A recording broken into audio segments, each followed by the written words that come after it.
राधे राधे। श्री हरिदास श्री कुंज बिहारी। कैसे हैं आप सभी लोग? आई होप कान्हा जी की कृपा से आप सभी लोग अच्छे होंगे। आज हमारे श्री जी के दर्शन कर लीजिए, इनके श्रृंगार के दर्शन। और आज उत्पन्ना एकादशी है, तो आप सभी को उत्पन्ना एकादशी की सभी लोगों को हार्दिक बधाई हो। और हमारे लाडले सरकार भी एकदम सज सवर के सांवरिया सेठ बन करके बैठे हैं। देखिए लाला भी कितने सुंदर लग रहे हैं। लाला का भी श्रृंगार बड़े सुंदर से कराते हैं, अपने पूरे ही मन से कराते हैं, चाव से कराते हैं, पूरे अच्छे लगते हैं लाला।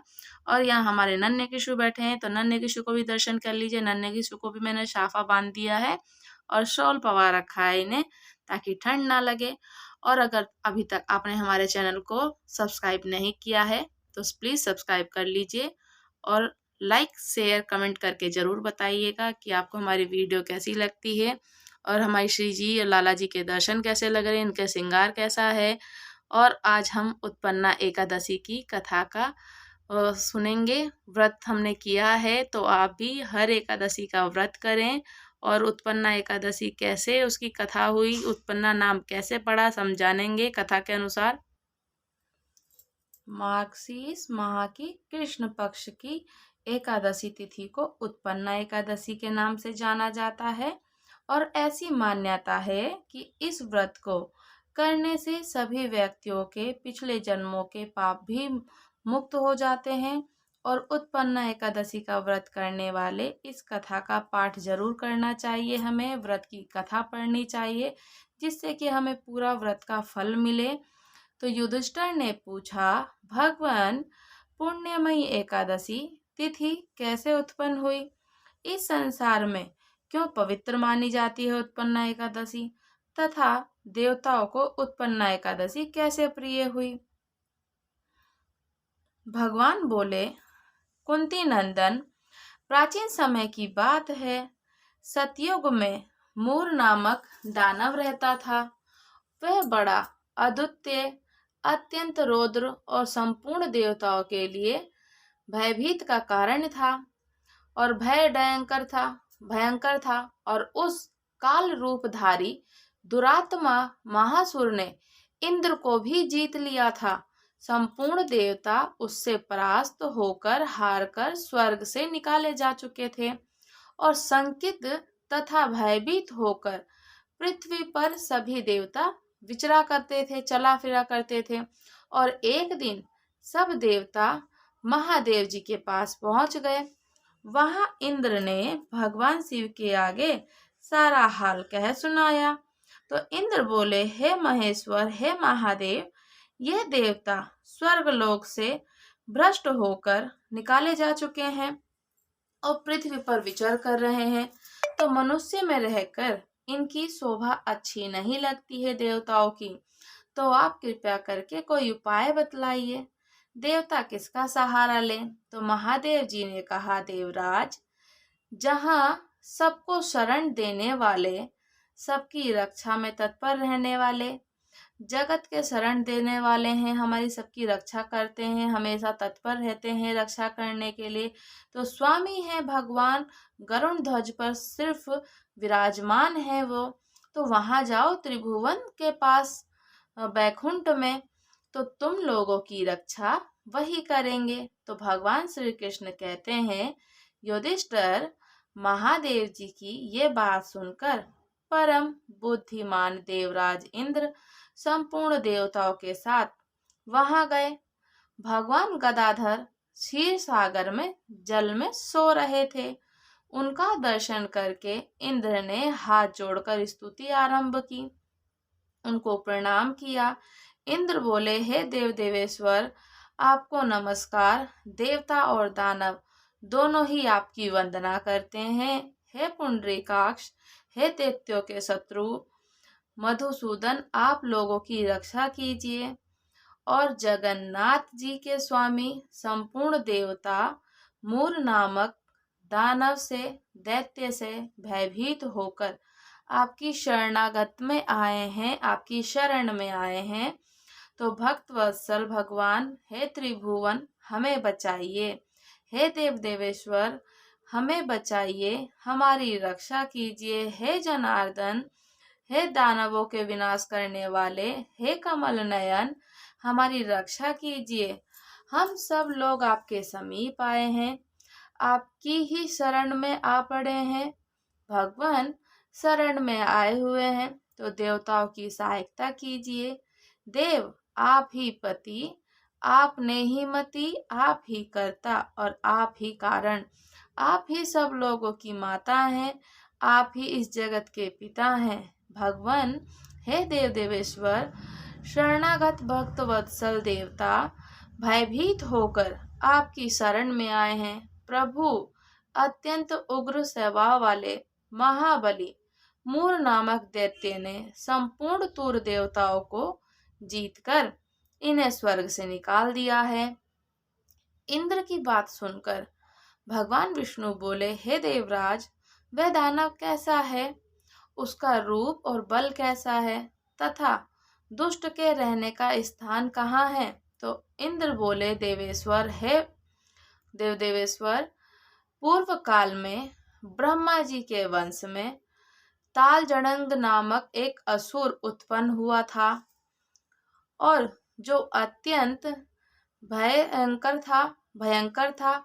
उसका पुत्र मूर दानव के नाम से विख्यात हो गया। वह भी अत्यंत उत्कट, महाप्रकर्मी और देवताओं के लिए षड्यंत्र रचने वाला भयंकर चंद्रावती नामक गांव में एक प्रसिद्ध नगरी में रहता है। चंद्रावती गांव का एक नाम है और उसी स्थान में रहता है और निवास करता है। तो उस दैत्य ने समस्त देवताओं को परास्त करके स्वर्गलोक से हमें बाहर कर दिया है।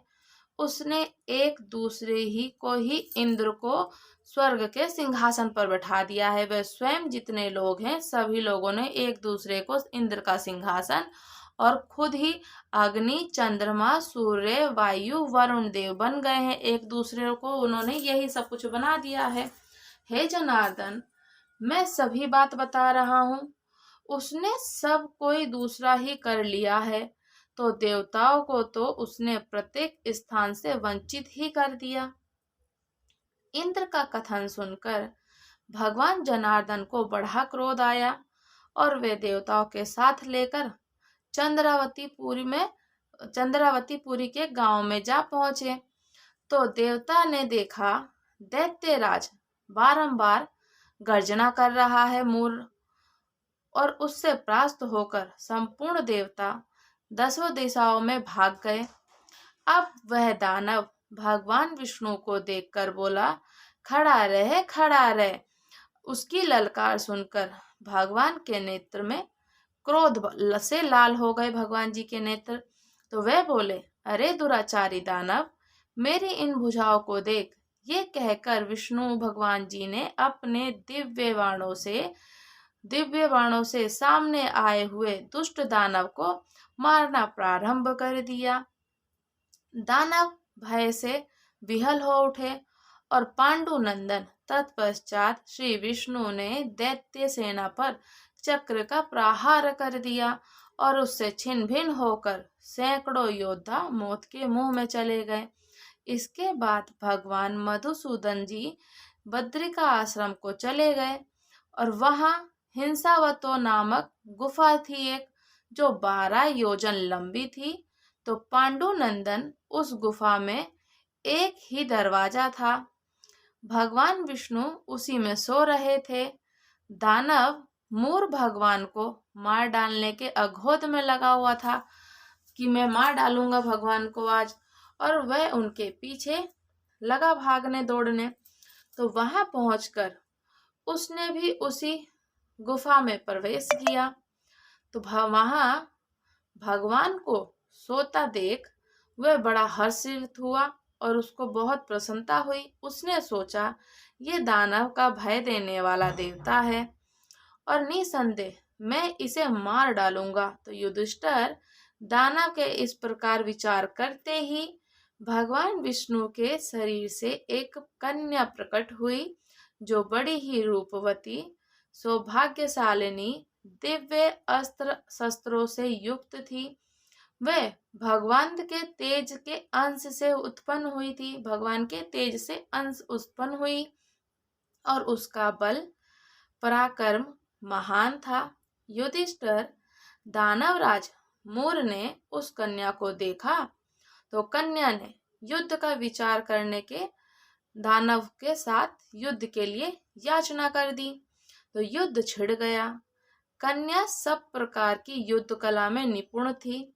वे मूर नामक महान असुर और उसके हुंकार मात्र से राख का ढेर हो गया। दैत्य मूर नामक मर गया और राख का ढेर बन गया। तो दानव के मारे जाने पर भगवान जाग उठे और उन्होंने दानव को धरती पर पड़ा देखा तो पूछा, मेरा ये शत्रु अत्यंत उम्र और भयंकर था, भयभीत था, किसने इसका वध किया है? तो कन्या बोली, स्वामिन, आपके ही प्रसाद से मैंने इस महादैत्य का वध किया है। तो श्री भगवान ने कहा, कल्याणी, तुम्हारे इस कर्म से तीनों लोक मुनि देवता और आनंदित हो गए हैं। अब तुम्हारे मन में जैसी रुचि हो उसके अनुसार मुझसे कोई वर मांगो। देव दुर्लभ होने पर वह वर मैं तुम्हें दूंगा, इससे तनिक भी संदेह नहीं है। तो वह कन्या साक्षात एकादशी ही थी। उसने कहा, प्रभु, यदि आप प्रसन्न हैं तो मैं आपकी कृपा से सब तीर्थों में प्रधान, समस्त विभ्रों का नाश करने वाली तथा सब प्रकार की सिद्धि देने वाली देवी हूँ। हे जनार्दन, जो लोग आप में भक्ति रखते हैं मेरे दिन को उपवास करेंगे और उन्हें सब प्रकार की सिद्धि प्राप्त हो। माधव, जो लोग उपवास और नक्त एक तथा एक भुक्त मतलब एक टाइम भुक्त उपवास रहें, फलाहार करें, तो मेरे व्रत का पालन करें और उन्हें आप धन, धर्म और मोक्ष प्रदान कीजिएगा। तो श्री विष्णु बोले, हे कल्याणी, तुम जो कुछ कहती हो तो वह संपूर्ण होगा। और भगवान श्री कृष्ण कहते हैं, युधिष्ठिर, ऐसा वर पाकर महाव्रता एकादशी बहुत प्रसन्न हुई। दोनों पक्षों की एकादशी समान रूप से कल्याण करने वाली ही है और इसमें शुक्ल और कृष्ण भेद नहीं करना चाहिए। यदि उदय काल में थोड़ी सी एकादशी, मध्य में पूरी एकादशी और अंत में कंचित त्रयोदशी हो तो वह त्रिस्पर्शा एकादशी होती है, त्रिस्पर्शा एकादशी कहलाती है। वह भगवान को बहुत ही प्रिय है। यदि एक त्रिस्पर्शा एकादशी को उपवास कर लिया जाए तो 1 सहस्त्र एकादशियों का व्रत का फल प्राप्त होता है हमें। और इस प्रकार द्वादशी में पारण करने पर सहस्त्र गुना फल मिलता है। अष्टमी की एकादशी, छठी की एकादशी, तृतीय और चतुर्थी, ये यदि पूर्व तिथि में व्रत हो तो उनमें व्रत नहीं करना चाहिए। परिवर्तनीय तिथि से युक्त होने से ही उसमें उपवास का विधान है। पहले दिन में रात से ही एकादशी हो, दूसरे दिन केवल प्रातःकाल एक दंड एकादशी रहे तो पहली तिथि का जो परित्याग करके दूसरे दिन की द्वादशी एकादशी को उपवास करना चाहिए। यह विधि मैंने दोनों पक्षों की एकादशी के लिए बताई है। तो जो मनुष्य एकादशी को उपवास करता है वह वैकुंठ धाम में, जहाँ साक्षात भगवान गरुण ध्वज विराजमान है, हमारे वैकुंठ में त्रिलोकी नाथ हैं, त्रिभुवन नाथ हैं, जो मानव हर समय एकादशी के महत्तमता का पाठ करता है उसे सहस्त्र गोदानों के पुण्य का फल प्राप्त होता है। जो दिन या रात में भक्ति पूर्वक इस महात्मकता का श्रवण करते हैं वह निसंदेह ब्रह्म हत्या पापों से मुक्त हो जाते हैं और एकादशी के समान पापनाश व्रत का दूसरा कोई भी व्रत नहीं है जिससे कि उनको मुक्ति और फल प्रदान हो। अगर हम किसी भी एकादशी का व्रत करते हैं तो हमें भगवान के बैकुंठ धाम जाने का पूर्ण अधिकार मिल जाता है और भगवान जी की गोद में बैठ जाते हैं। तो हमें कृष्ण पक्ष की और शुक्ल पक्ष की दोनों ही एकादशी का करना चाहिए और उसको हमें फल मिलता है, तो मोक्ष की प्राप्ति होती है, भगवान की कृपा बनी रहती है। तो राधे राधे। श्री हरिदास श्री कुंज बिहारी।